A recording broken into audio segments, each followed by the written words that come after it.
Bonjour à tous, je vous souhaite la bienvenue à notre webinaire d'introduction à la vente par le baseball. Très heureux d'être avec vous aujourd'hui et de vous présenter cette session qui a été organisée naturellement par Prima Ressources, mais aussi en collaboration avec notre partenaire, l'ACPV, l'Association canadienne des professionnels de la vente. D'ailleurs, j'ai avec moi aujourd'hui Ferdinand, qui va prendre une minute pour vous parler un petit peu plus de la CPV. Ferdinand, est-ce que tu es là? Je te cède la parole là, pour introduire davantage l'association. Merci Frédéric. Bonjour tout le monde. Je m'appelle Ferdinand Ferrin et je suis le coordinateur de marketing pour l'Association canadienne des professionnels de la vente, ou l'ACPV pour être plus court. En fait, notre mission est de soutenir les professionnels de la vente dans l'acquisition des connaissances et des compétences pour améliorer leur performance. Donc, qu'est-ce qu'on fait? L'Association canadienne des professionnels de la vente, en fait, on a trois piliers qui sont vraiment au corps de qu'est-ce qu'on fait. On a le développement professionnel, on a la communauté des ventes, on représente la communauté des ventes en Canada sur des webinaires ou des événements en personne, et on offre des avantages des réductions des coûts sur des hôtels, sur sur le lifestyle et même sur le business. Donc, nous avons trois désignations, trois titres professionnels qui représentent tous les stages de carrière des professionnels de la vente. On a le vendeur accrédité, le CSA, qui est notre première titre qui, en fait, le baseline selling, la méthode de la vente consultative au baseball a été accrédité. Du coup, on est fiers de travailler avec vous. On a le professionnel de la vente accrédité qui est un peu pour des gens qui ont été dans la profession un peu plus longtemps. Et après, la dernière désignation qu'on a, c'est les leader de vente accrédité qui représente vraiment les gestionnaires des teams de vente. Et nous sommes vraiment fiers de travailler avec Prima et de vous aider à achever ces titres. Donc, Frédéric Lucas, je suis journaliste aujourd'hui. Donc, Frédéric travaille avec des chefs d'entreprise, d'entrepreneurs et des leaders de vente d'entreprises canadiennes pour leur apporter des solutions aux problèmes qui sont à la racine de la manque de croissance dans leur entreprise. Du coup, sans délai, je passe la parole à Frédéric et il peut commencer sa présentation. Excellent. Merci beaucoup, Ferdinand, pour cette introduction-là à la CPV. On est également très, très fiers de pouvoir travailler en association avec vous. Donc, merci de nous avoir aidés dans l'organisation du webinaire d'aujourd'hui et de nous accompagner. Alors, plongeons dans le sujet. Dans le fond, je vous ai préparé avec mon équipe un agenda en 4 items. Donc, je vais commencer par vraiment parler des principes de la méthodologie de la vente par le baseball. Donc, quels sont les grands principes de cette méthodologie-là? Je vais vous décrire aussi où se situe la vente par le baseball, de quel type de méthode il s'agit.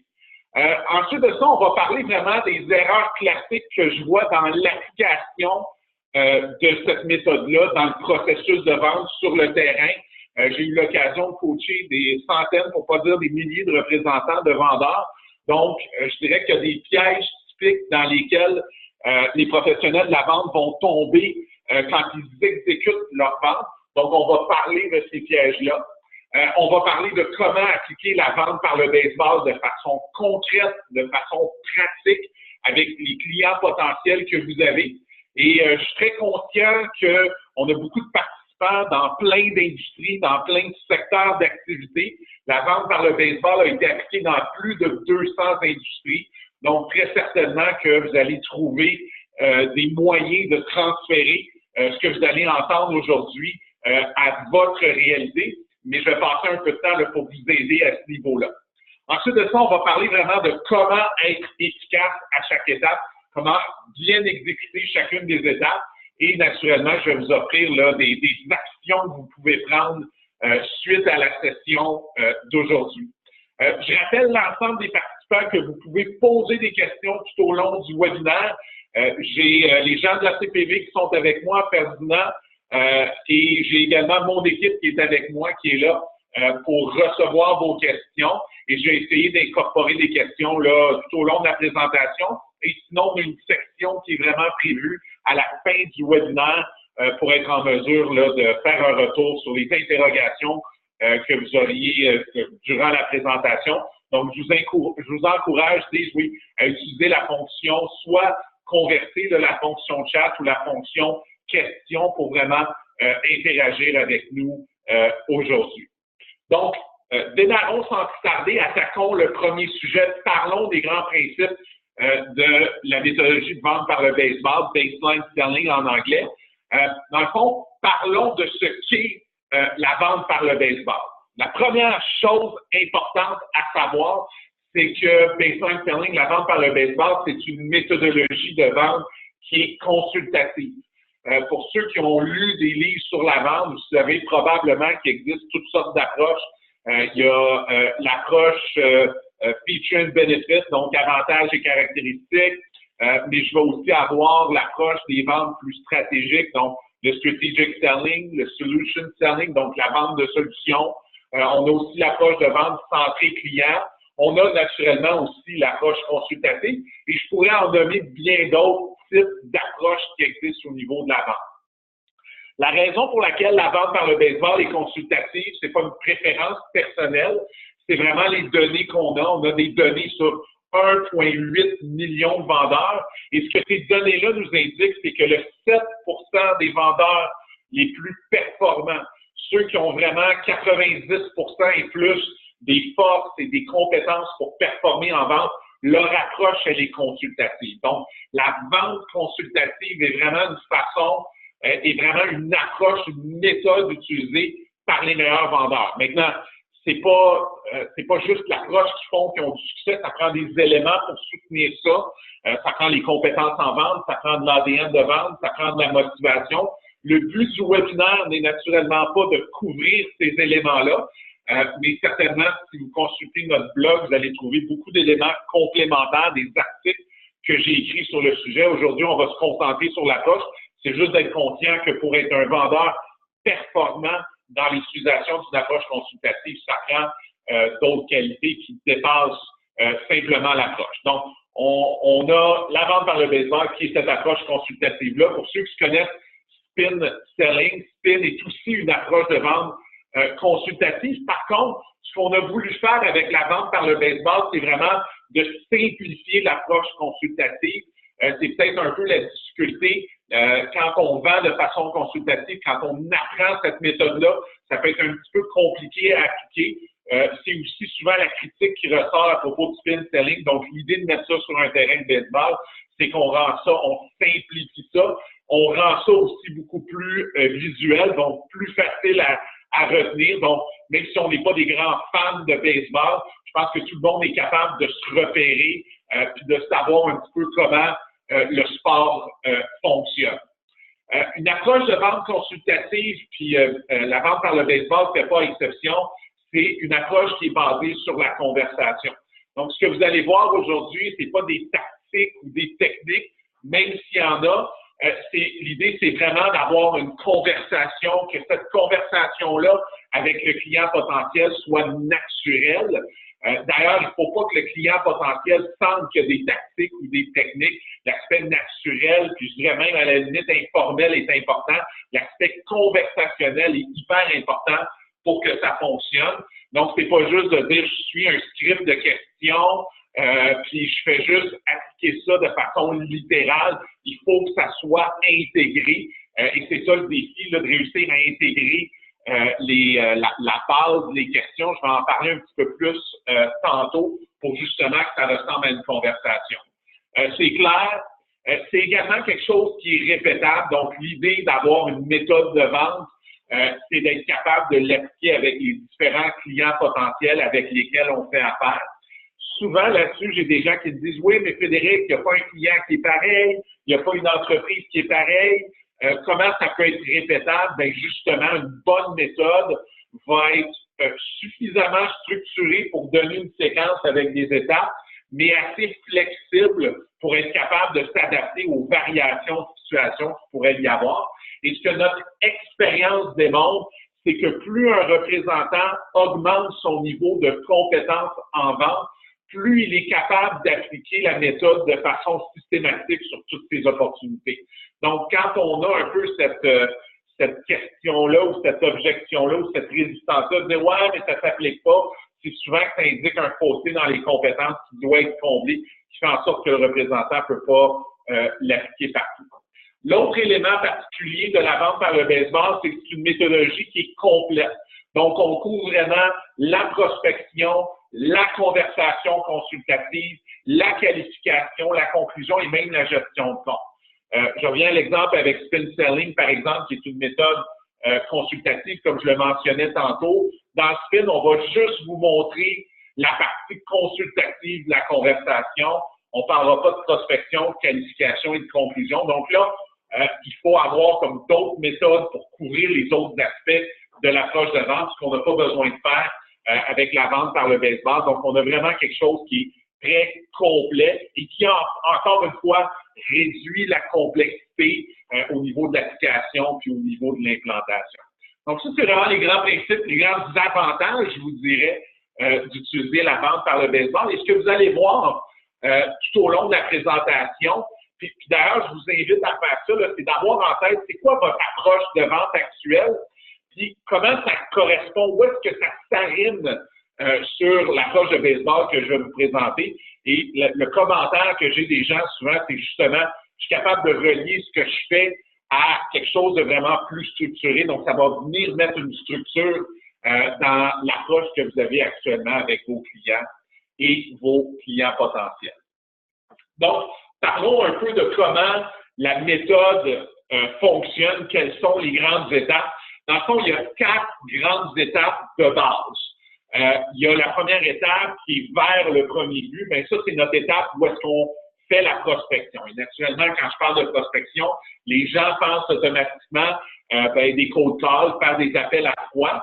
Mais la prospection ne se limite pas à ça. On peut parler de réseautage, on peut parler de référence, on peut parler aussi d'efforts qui sont faits côté marketing pour générer des leads, pour faire le suivi sur ces leads-là également. Donc, tout ça va tomber dans cette première étape-là qui est vraiment de se rendre au premier but. Si vous avez une clientèle existante et que vous avez des opportunités de faire des ventes complémentaires ou additionnelles à ces clients-là, ben d'approcher les clients existants avec cette nouvelle offre-là ou ce nouveau produit-là fait également partie de l'étape de se rendre au premier but. On considère qu'on est debout sur le premier but quand on a obtenu une rencontre avec son client potentiel, qui peut être une rencontre physique face à face, ou ça peut être également une rencontre virtuelle, un peu sur les mêmes principes que la présentation d'aujourd'hui. Donc, on fait une rencontre virtuelle. Et là, on tombe dans la deuxième étape. La deuxième étape, c'est de se rendre du premier but au deuxième but. Et là, vous voyez le mot « vendre ». Dans le fond, la partie consultative, elle est vraiment là. C'est vraiment là où on va comprendre, dans le fond, c'est quoi l'incitatif du client potentiel à faire affaire avec nous. Et vous allez voir, ne vous inquiétez pas, je vous donne un survol, je vais reprendre chacune des étapes de façon beaucoup plus détaillée dans les 45 minutes qui vont nous rester. Donc là, je vous donne un survol pour que vous compreniez comment ça fonctionne, mais on va reprendre les différentes étapes un petit peu plus en profondeur ensemble. Donc, entre le premier et le deuxième, c'est vraiment là où on fait notre vente consultative. Le but est d'aller chercher de l'information, comprendre le besoin, comprendre la raison incontournable. On va reparler de ça dans quelques minutes. C'est là où on va bâtir la confiance, établir sa crédibilité. C'est là où on va augmenter aussi le niveau d'urgence du client potentiel face à ce qu'on a à lui proposer, face à son problème. Ça aussi, on va revenir là-dessus dans quelques minutes. Tout l'aspect du problème occupe une place importante dans une approche consultative, dans l'approche de vente par le baseball. Donc ça, c'est notre deuxième grande étape. Ensuite de ça, la troisième grande étape, c'est de qualifier. Donc ça, c'est entre le deuxième et le troisième but. Donc on vient vraiment qualifier notre client potentiel, qualifier notre opportunité. Puis, je ne parle pas d'une qualification en surface, là. Des fois, là, bon, on qualifie le budget, on qualifie la décision. Vraiment une qualification en profondeur de façon détaillée, de façon méticuleuse. Là, on vient, je dirais, s'assurer que tous les critères d'une bonne opportunité sont validés. Et ensuite de ça, entre le troisième but et le marbre, l'étape vers le marbre, c'est là où on vient conclure la vente et marquer notre point, donc aller chercher dans le fond notre vente. Donc, ça vous donne vraiment une vue d'ensemble des différentes étapes. Donc là, ce qu'on va faire, c'est qu'on va essayer de comprendre quelles sont les erreurs habituellement commises d'expérience, de ce que je vois sur le terrain.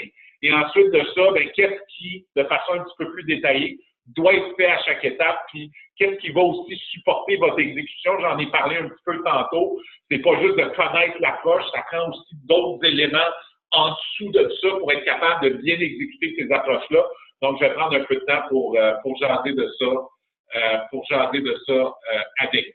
Donc, ici, vous avez vraiment de façon beaucoup plus détaillée, dans le fond, les différents critères que ça prend pour être capable d'atteindre les différents buts, puis être capable vraiment d'exécuter chacune des étapes de l'approche de vente, de la vente par le baseball. Donc, ça reprend certains des concepts que je viens de vous parler. Puis, comme je vous dis, on va aller dans un petit peu plus de détails là, au cours des prochaines minutes. Donc, c'est quoi les erreurs classiques que je vois dans l'approche de vente, dans l'exécution de la vente? Qu'est-ce que j'ai l'occasion de voir? Et là, je vais vous parler vraiment des éléments les plus récurrents. Naturellement, la liste pourrait être très longue, là, donc il a fallu que j'en choisisse quelques-uns. Donc, je suis allé sur ceux qui sont les plus récurrents, les plus prioritaires également. La première erreur la plus souvent commise, c'est que les professionnels de la vente, les commerciaux, les représentants vont atteindre le premier but. Ils vont avoir un client qui a un besoin, un client qui a un intérêt pour le produit, la solution là qu'ils ont. Et là, ce qu'ils vont faire, c'est qu'ils vont essayer de voler le deuxième but littéralement. Ils vont essayer d'aller au troisième but directement et rentrer en mode présentation, en mode proposition, évidemment beaucoup trop rapidement. Donc, quand j'explique la vente par le baseball, je définis toujours le rôle du professionnel de la vente comme étant ton rôle, là, c'est de ralentir ton client. Ton rôle, c'est de dire à ton client potentiel, oui, vous voulez une proposition, oui, vous voulez la solution, mais votre rôle, c'est de les ramener au premier but et de vous assurer de suivre les différentes étapes, de poser les questions qui vont vous permettre de valider les critères pour atteindre correctement le deuxième but et ensuite de ça, aller vers le troisième but.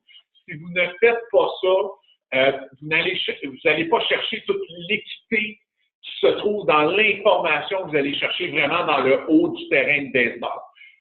Donc, on pourrait même parler là, de la vente par le baseball comme étant même une approche de négociation où plus j'en sais sur mon client potentiel, plus je suis en mesure de lui proposer une solution qui est appropriée, qui va correspondre à ses besoins. Mais je vais aussi réduire la résistance, la friction qui pourrait exister, les objections. Donc, dans le fond, ce que je suis en train de vous dire, c'est au lieu d'aller trop rapidement au troisième but, puis d'essayer de conclure, puis après ça, de devoir surmonter la résistance du client potentiel, investissez un petit peu plus de temps d'entrée pour être capable de bien comprendre, bien cerner votre client, aller chercher toute l'information nécessaire, même, je vous dirais, soulever proactivement certaines objections pour que quand vous arriviez à l'étape de conclure, à l'étape de présenter votre solution, ben, tous les éléments ont été en quelque sorte discutés ou validés. Et là, la conclusion devient plus un événement où il faut absolument conclure la vente. Ça devient un peu plus un espèce d'issue naturelle, de résultat naturel où la vente va conclure parce que vous avez adressé tous les éléments en amont. Donc, les erreurs classiques, je vous l'ai décrit un petit peu, là, donc présenter trop tôt. Ce que je vois, c'est que beaucoup de professionnels de la vente vont présenter trop tôt, offrir d'envoyer une soumission beaucoup trop rapidement.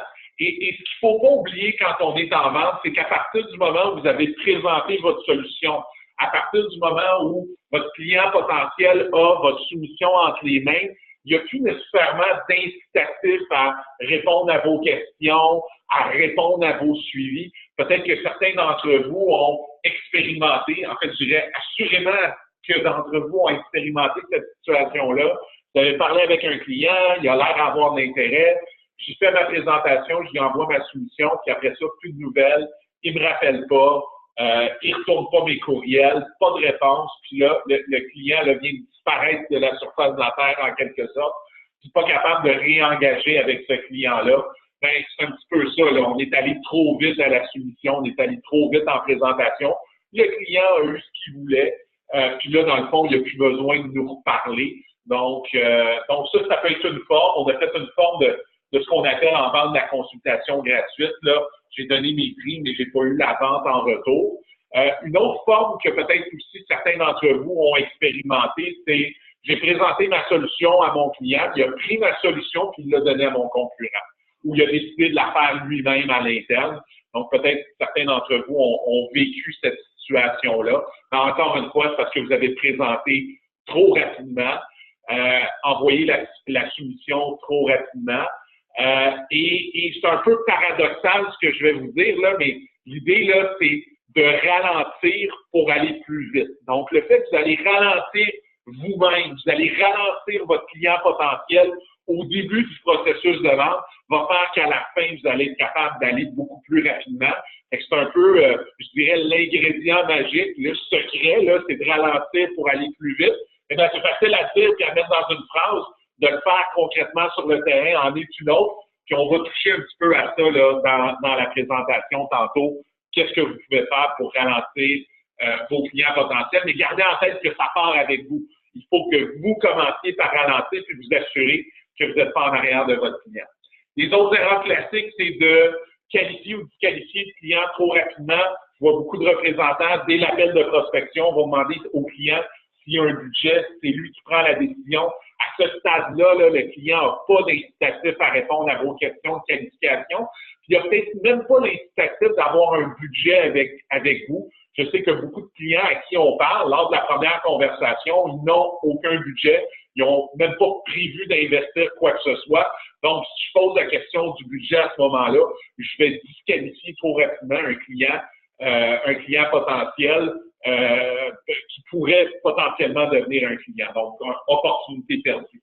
Ce qu'on voit aussi, c'est de la qualification, disqualification sur les mauvais critères. On va parler tantôt un peu plus justement des bons critères à regarder au niveau de la qualification. Et une autre erreur, c'est vraiment de pas parler aux réels décideurs.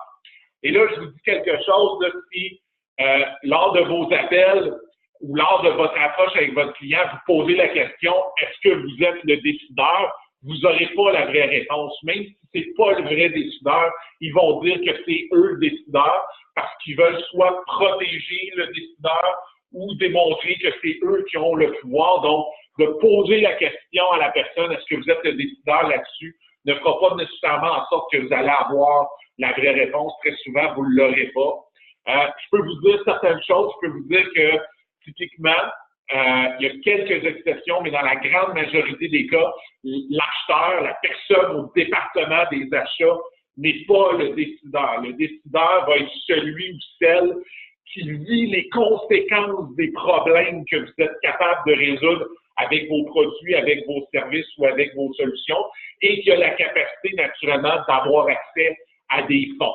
Puis on va revenir sur ces notions-là. Donc, l'idée, c'est assurez-vous de faire votre cycle de vente avec cette personne-là qui vit le problème parce que sinon, ça va devenir une vente basée sur le prix et qui a naturellement accès à des fonds parce que sinon, vous êtes en train de faire votre cycle de vente avec la mauvaise personne et dans le fond, vous confiez votre vente à votre client potentiel qui devra le vendre après ça à l'interne de son côté. Donc, il y a une carte de contrôle qui est expérimentée de ce côté-là.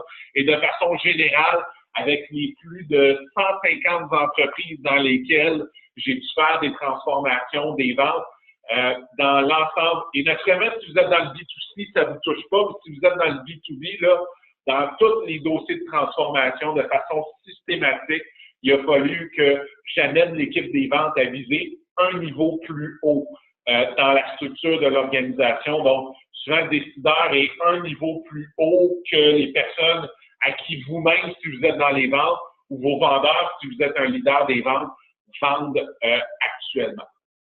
Et là, je sais qu'il y en a peut-être qui sont un peu shakés par ces éléments-là, mais comme je vous dis, c'est ce que je remarque sur le terrain. Puis continuez avec moi, on va voir des façons d'être capable de faire ça. Et n'oubliez pas, vous pouvez poser des questions avec la fonction question ou la fonction convertir.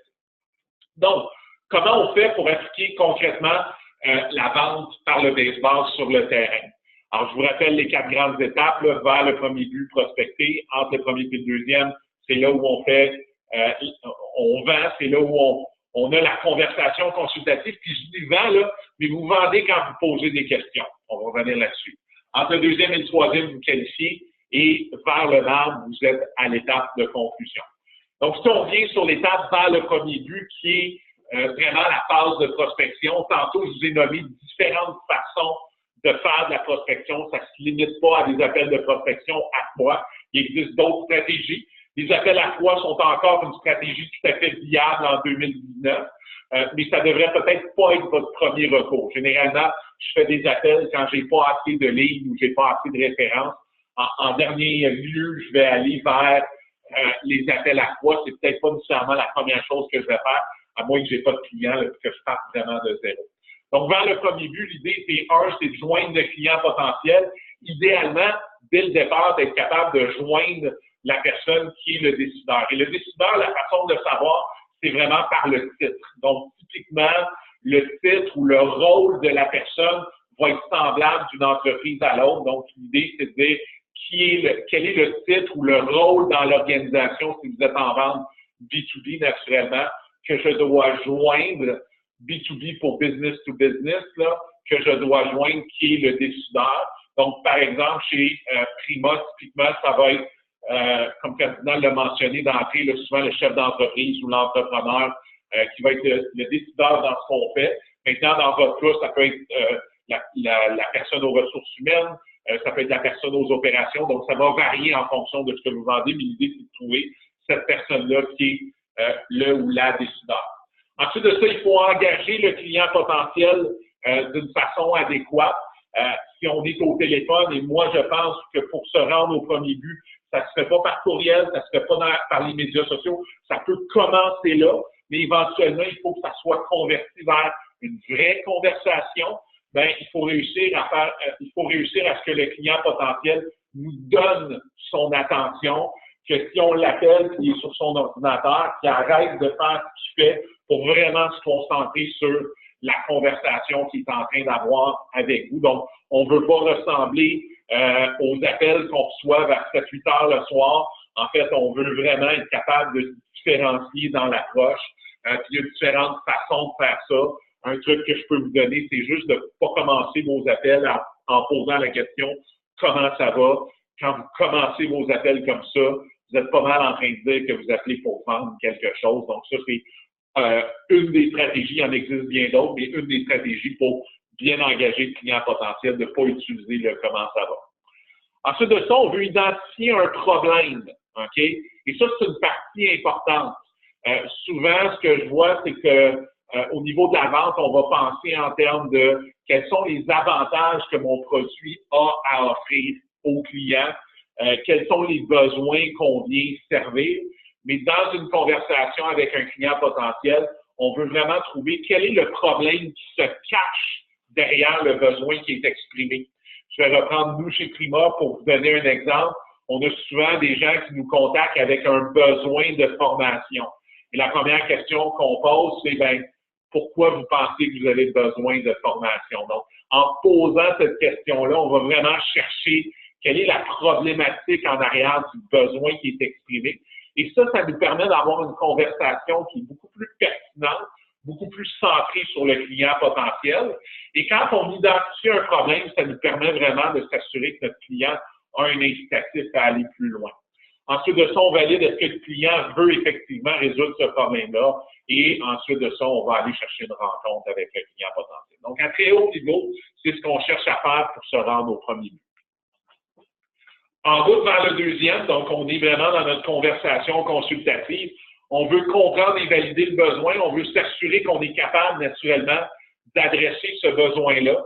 Ça peut paraître un peu bizarre, mais peut-être que vous avez des solutions atypiques à un besoin que le client a. OK? Donc, je vais donner dans mon monde à moi, si par exemple, mon client cherche un logiciel pour gérer ses ventes, un CRM, puis que moi, je veux y offrir de la formation, ben peut-être que le problème en arrière est le même, mais là, on l'approche de deux angles différents. Donc, il faut s'assurer que le client voit le même besoin, que vous voit la même façon de l'adresser. Ensuite de ça, on veut savoir c'est quoi la raison incontournable d'acheter. C'est pas parce que le client a besoin de ce que vous vendez qu'il va nécessairement l'acheter. Ça prend une raison assez forte pour amener le client potentiel à passer à l'action et être capable d'acheter le produit, le service ou la solution que vous vendez. La raison incontournable est typiquement la conséquence ou l'impact du problème que vous avez identifié. Donc, ça prend généralement cette forme-là. Conséquence, impact ou opportunité derrière le problème que vous avez identifié. On parle aussi vers le deuxième but de gagner de la vitesse sur but. Ça, essentiellement, c'est établir sa crédibilité, développer la relation avec le client et également vraiment développer la relation de confiance avec le client potentiel. Donc, quand on fait ça, on vient établir notre vitesse sur but et en faisant ça, on vient aussi se différencier des concurrents. Donc, plus j'accumule de la vitesse sur but, plus je viens camper ma différence par rapport à la concurrence. Et là encore, il y a différentes façons d'être capable d'établir cette vitesse sur but-là, de bâtir la relation de confiance d'une manière accélérée. Là, il y a des façons dans la vente consultative, entre autres en posant des questions pour trouver la raison incontournable. Vous allez faire deux choses, vous allez trouver la raison incontournable, vous allez aussi élever votre niveau de vitesse sur but. Et puis, le quatrième élément important, c'est d'être capable de quantifier le coût du problème. Quand vous faites ça, vous augmentez le niveau d'urgence de votre client potentiel.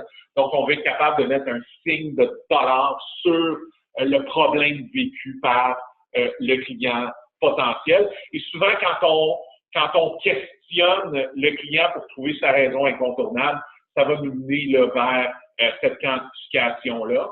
Et l'idée ici, puis je sais que probablement beaucoup d'entre vous ont dit oui, en vente, il faut poser des questions, mais ça va plus loin que ça. Là. Ça va plus loin que poser des questions. Il faut que les questions soient pertinentes. Il faut que ce soit des bonnes questions qui vont confronter le client d'une façon positive, qui vont l'amener à changer sa perspective, à lui faire considérer des éléments qu'il n'avait pas considérés d'entrée. Donc ça, c'est vraiment ce qu'on cherche comme type de questionnement puis comme conversation entre le premier et le deuxième but, pour que cette conversation-là soit une conversation de qualité et soit également une conversation qui est mémorable pour notre client potentiel, une conversation qu'il ou elle n'a pas eu avec les représentants de notre concurrence. Donc, c'est vraiment ce qu'on cherche à créer.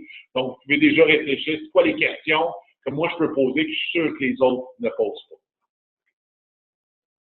En route vers le troisième but, bien, on veut naturellement valider l'engagement de notre client qui est sérieux là-dedans, qui est vraiment prêt à aller de l'avant. Ça ne veut pas dire qu'il va aller de l'avant avec nous, mais il est prêt à acheter, à prendre action. Est-ce qu'on comprend le processus décisionnel? Donc, qui prend la décision, comment ça va être pris, quand ça va être pris? Quels sont les critères sur lesquels cette décision va être basée? Et c'est là aussi où on veut comprendre est-ce qu'il y a d'autres personnes qui doivent être impliquées. On ne veut pas se retrouver à la présentation de notre solution pour finalement s'apercevoir qu'il y a des gens qui n'ont jamais fait partie de la discussion, qui finalement ont leur mot à dire. Donc, on va s'assurer dans le troisième but qu'on identifie ces personnes-là.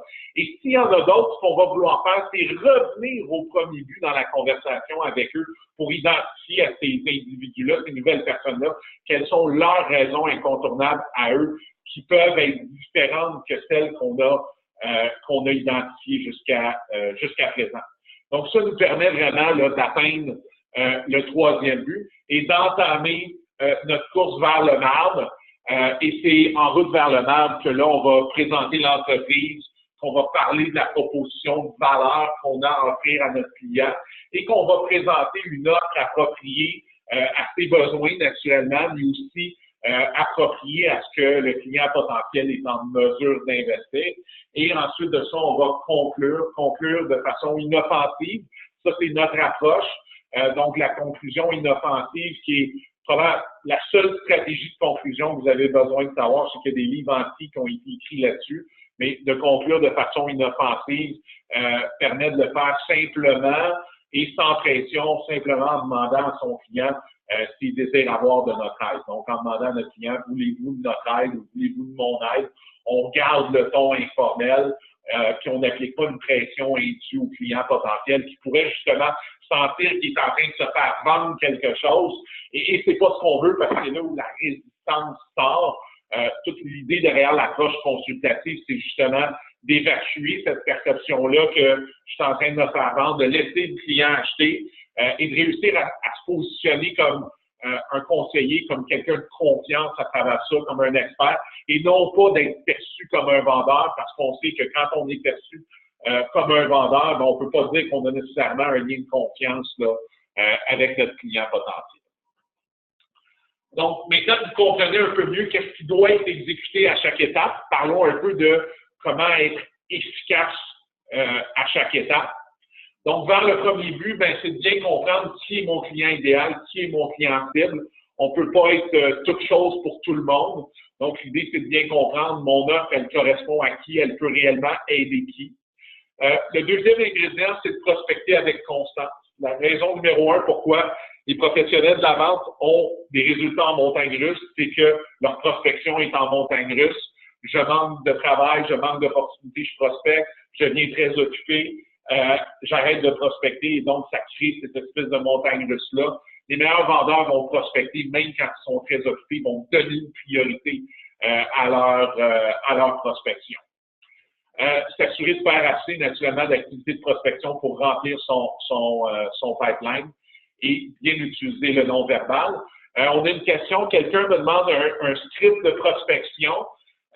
Encore une fois, il n'y a pas un script, c'est vraiment une conversation. Par contre, on a un outil qui peut aider, qui est un document de conversation au téléphone. Donc, si vous m'envoyez un courriel, c'est quelque chose que je suis en mesure de partager. C'est quelque chose qu'on partage aussi dans nos formations. Ensuite de ça, c'est de bien utiliser le non-verbal. 80% du succès d'avoir un rendez-vous avec le client, c'est pas ce qu'on dit, mais bien la partie non-verbale. Donc, est-ce qu'on inspire la confiance? Est-ce qu'on est crédible? Donc, c'est vraiment ce qu'on cherche en gagnant le premier but. Entre le premier et le deuxième but, ben, il faut se retenir de vouloir faire une présentation. Souvent, on veut montrer tout ce qu'on sait. On veut démontrer justement notre compétence à notre client potentiel, ce qui fait qu'on présente trop rapidement. Il faut vraiment rester en mode question, poser des bonnes questions, poser assez de questions. On dit que ça prend à peu près 45 minutes pour passer du premier au deuxième but. Donc, si vous le faites en 15 minutes, clairement, vous n'avez pas posé assez de questions. On veut identifier cette raison incontournable-là. On veut identifier cet incitatif que le client a de changer de fournisseur, de venir avec nous, ou tout simplement, si vous êtes dans une vente de pourquoi, de passer à l'action et d'investir. On veut s'assurer d'être capable de développer la relation rapidement. C'est le 3/4 des représentants qui sont capables de développer une relation, mais qui ne le font pas assez rapidement. Quand on regarde ça, on a à peu près 15-20 minutes au téléphone, puis on a à peu près les 15 à 20 premières minutes de la première rencontre pour développer cette relation là, instaurer cette confiance-là avec le client potentiel. Et ensuite de ça, ben, aider le prospect à résoudre leurs objections. Si votre prospect a des objections, a de la résistance, cherchez pas l'argument qui va convaincre le client. Ça n'existe pas l'argument, le massue qu'on peut utiliser pour convaincre le client. L'idée, c'est encore d'utiliser les questions pour aider le client à vraiment identifier sa propre objection, trouver lui-même ou elle-même la réponse à cet obstacle-là qui a été de toute façon créé par le client potentiel. Entre le deuxième et le troisième but, ben, on veut confirmer que le client est vraiment déterminé à changer, qui est réellement engagé à, par exemple, quitter son fournisseur actuel pour aller vers un fournisseur. Donc, de valider et de ne pas avoir peur de challenger cette détermination-là. Donc, quand je suis en face d'un client potentiel, de dire est-ce que vous êtes réellement engagé à changer de fournisseur, puis de même le questionner sur qu'est-ce que vous allez dire à votre fournisseur actuel, comment vous allez annoncer ça à votre fournisseur actuel. Donc, de challenger vraiment cette perspective-là, cette position-là du client potentiel. Ensuite de ça, bon, oui, dans la qualification, on veut vérifier est-ce que les fonds sont là, mais on veut aussi vérifier est-ce que le client potentiel est prêt à payer un peu plus pour faire affaire avec moi. Et ça, je dirais, c'est l'ultime test de si vous vous êtes différencié. Donc, si vous êtes différencié, c'est parce que votre client potentiel, justement, c'est prêt à payer un peu plus pour travailler avec vous, pour que ce soit vous. Donc, ça, on veut le valider. On veut valider qu'on est avec le décideur et aussi s'assurer qu'on élimine la concurrence si on en a à ce stade-là. N'oubliez pas que le travail que vous avez fait entre le premier et le deuxième but va vous aider grandement, justement, à éliminer cette concurrence-là, puis à prendre la première position. Pour atteindre le marbre puis gagner la vente, ben, il faut être capable d'obtenir une décision du client. Et il y a un art à ça. Il y a un art à être capable de faire sortir la décision, obtenir la décision du client potentiel. Naturellement, comme je le disais tantôt, il faut faire attention, il faut que notre solution soit appropriée aux besoins et aux fonds. Si je présente une solution qui est le double que, pas le budget du client, mais que ce que le client est capable d'investir, bien, il risque d'avoir une fin de non-recevoir. On vient de rendre la conclusion de notre vente beaucoup plus compliquée. Il va falloir revenir en arrière. Et autant il faut être patient en début de processus, dans tout le haut du terrain, là, entre le premier et le troisième, il faut être patient. Autant rendu au marbre, il ne faut pas être trop patient. Il faut avoir cette urgence de conclure-là. Il faut être en interaction avec le client pour lui faire passer le fil d'arrivée. Donc, je dirais, il y a des moments dans l'approche où il faut être patient et d'autres où il faut l'être moins. Donc, en fin de processus, on veut être moins patient, mais il faut s'assurer naturellement que notre client est là aussi. Donc, parlons un peu des actions que je vous suggère, des prochaines étapes. Donc, dans les prochaines étapes, je vous recommanderais tout d'abord d'identifier c'est quoi les étapes de votre approche actuelle. Si vous oubliez 2 petites secondes tout ce que vous avez entendu dans les 40 dernières minutes, puis vous pensez à comment je fais pour approcher un client, quelles sont les étapes à travers lesquelles je passe, juste de les écrire, vous devriez en avoir un minimum de 3, puis vous ne devriez pas en avoir plus qu'une douzaine. Si vous en avez plus qu'une douzaine, c'est que vous êtes allé peut-être un peu trop dans le détail. Donc, l'idée, c'est d'identifier ces grandes étapes-là. Et ce que je vous suggérerais, c'est vraiment de les positionner tout autour du terrain de baseball. Et ensuite de ça, de regarder ça et de dire, est-ce que j'ai des trous? Est-ce qu'il y a des endroits où il me manque des étapes ou est-ce qu'il me manque des éléments? Souvent, ce qu'on constate, c'est qu'il y a beaucoup de trous entre le premier et le deuxième, là où vraiment la conversation consultative prend place. Donc, le concept de raison incontournable est souvent pas dans la séquence. L'élément de l'urgence n'est pas là non plus. Donc, regardez c'est quoi les trous dans votre approche. Venez compléter votre approche et ensuite de ça, intégrer ces étapes-là à votre CRM. Donc, votre CRM qui est votre logiciel de contact client, le Customer Relationship Management Software, pour ceux qui ne sont pas familiers avec l'acronyme. Donc, on vient intégrer ces étapes-là, l'approche, le processus de vente devrait se refléter dans notre CRM. On devrait être en mesure de documenter nos opportunités en fonction de ces étapes-là. La 4e étape, une fois que vous avez fait ça, c'est de vous inscrire à notre cohorte des ventes. Je prends une petite minute pour vous en parler avant d'aller aux questions, s'il y en a. On me dit que oui, il y a des questions, donc ça, c'est génial. Donc, Primor Ressources, Ferdinand vous en parlait un petit peu d'entrée, a, je dirais, bonifié son programme de formation de vente par le baseball. Donc, il l'a bonifié pour offrir justement un programme de 35 heures. Donc, c'est 35 heures de formation de vente par le baseball.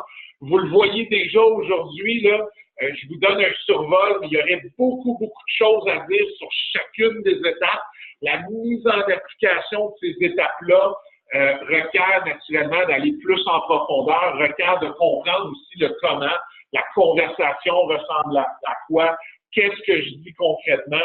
Naturellement, dans le temps qu'on avait ensemble, j'essayais de vous donner des indications, mais réellement, il faut correctement acquérir, maîtriser la vente par le baseball, ces 35 heures-là qui sont dans notre programme de formation sont absolument nécessaires. Donc, ce nouveau programme bonifié est accrédité par l'ACPV, est accrédité par notre partenaire de l'Association canadienne des professionnels de la vente. Et on va démarrer une première cohorte le mercredi 10 avril. Vous avez ici là, le lien au primaressources.com/CSA-vente-consultative. Vous pouvez accéder à toute l'information. Si jamais certains d'entre vous savent déjà qu'ils veulent plus d'infos, vous pouvez le mettre là, dans la section questions ou la section conversion. On vous a partagé le lien d'ailleurs, un lien cliquable dans la section chat, la section converser. Donc, vous pouvez accéder à la page. C'est moi-même qui va mener ce programme de formation-là. Et c'est un programme de formation qui est entièrement virtuel. Et le nombre de participants est limité à 25, donc on ne peut pas accepter plus de 25 inscriptions parce qu'à l'intérieur des 35 heures, il va y avoir 15 heures d'interaction, de coaching, de vraiment de mise en application et c'est pas possible de faire ça là, si on n'a plus de 25 participants. Donc, on procède vraiment dans un modèle premier arrivé, premier servi. Donc, si vous avez de l'intérêt, c'est important de pas perdre de temps et de justement manifester cet intérêt-là. Alors, je ferme la section peut-être plus promo sur ce programme de formation-là pour prendre les questions qui nous ont été partagées. Alors, je vais inviter ma collègue Evelyne à lire les questions qui nous ont été soumises. Evelyne, on t'écoute. On a une question en 2 volets de Mercedes. Donc, elle nous demande, on dit de ralentir le processus de vente, oui. Mais suite à une rencontre d'1 heure, comment est-ce qu'on fait pour ralentir la livraison de la soumission?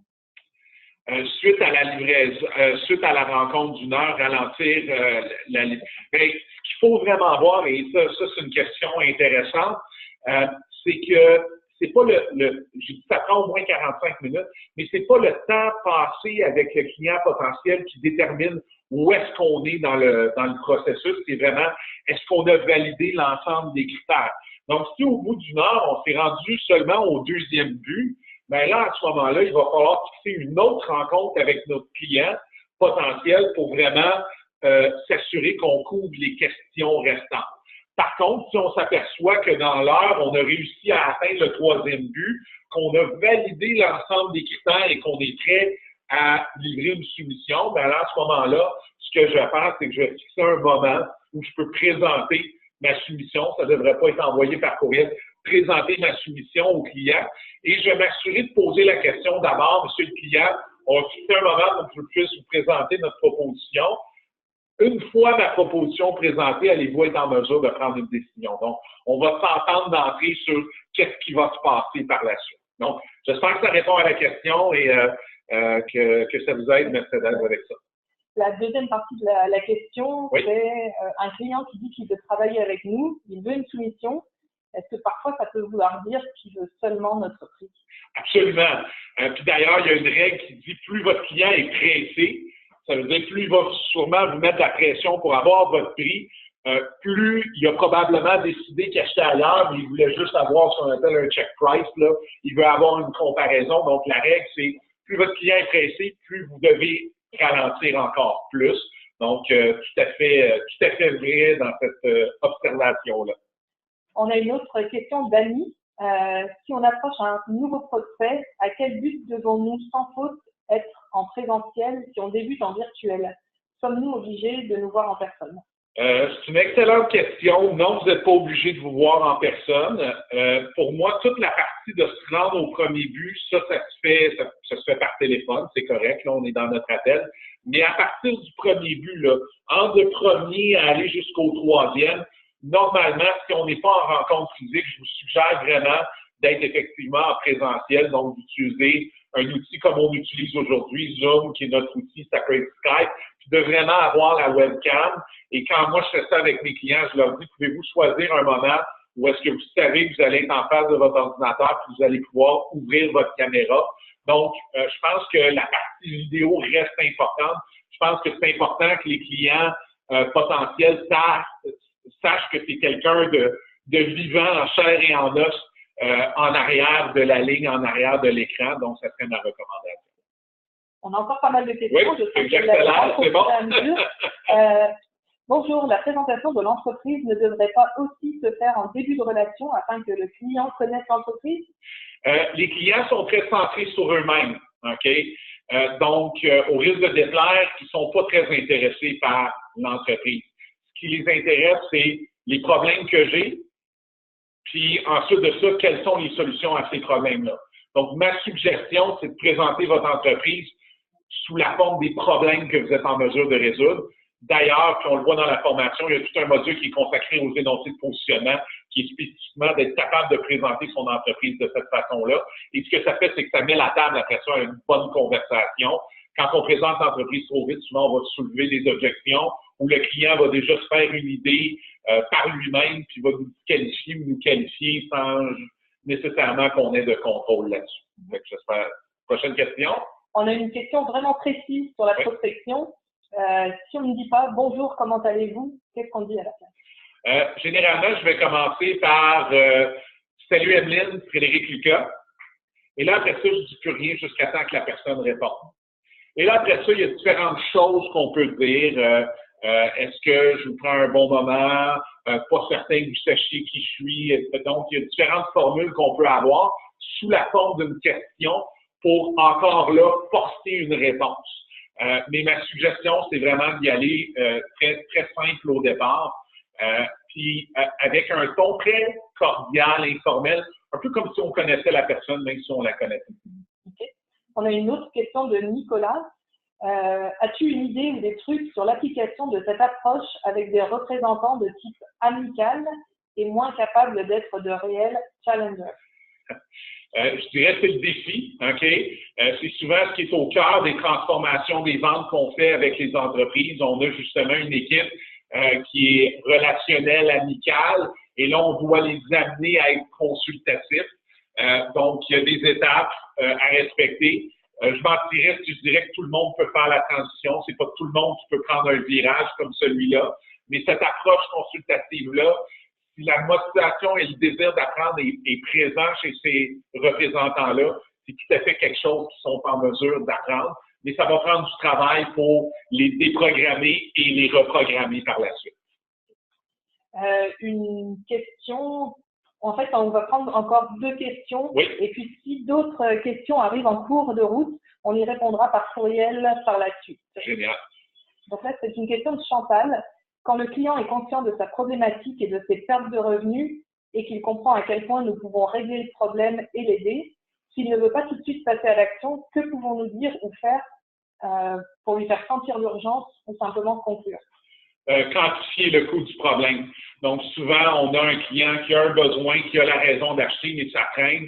Et quand ça traîne comme ça, c'est parce qu'il y a un manque d'urgence. Donc, c'est vraiment de transformer en dollars ce que ça coûte au client de pas passer à l'action ou de rester dans sa situation actuelle. Il y a différents angles pour être capable de quantifier, mais basé sur ce que j'entends, là, ça semble être vraiment à ce niveau-là que se situe l'obstacle ou la problématique. Donc, la dernière question, sur un processus de plusieurs visites que nous devons commencer avec un récap de la dernière visite où à chaque fois, nous devons un mail en fin de réunion pour le récap. OK. Donc, est-ce qu'on envoie un mail avec un récap en fin de réunion? Je vous dirais que c'est pas nécessaire. C'est pas nécessaire à moins que le client vous l'ait explicitement demandé, mais je vous challengerais à dire pourquoi vous ne demanderiez pas une recap au client à place de vous l'envoyer.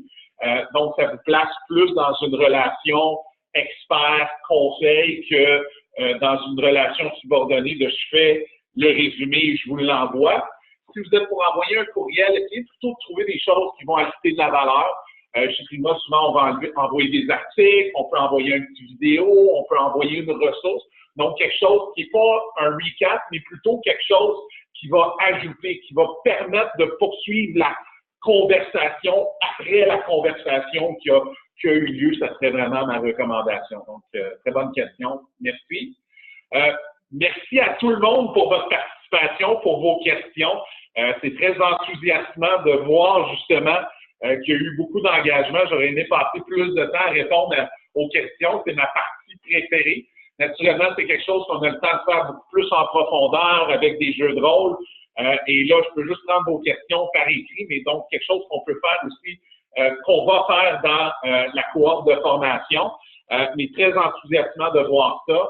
Merci à tous pour votre participation et votre présence aujourd'hui. J'aimerais également remercier notre partenaire, l'ACPV. Merci à Ferdinand d'avoir été présent aujourd'hui et de nous avoir aidé à organiser cette session-là aujourd'hui. Et sur ce, je vous souhaite à tous bonne vente. Merci.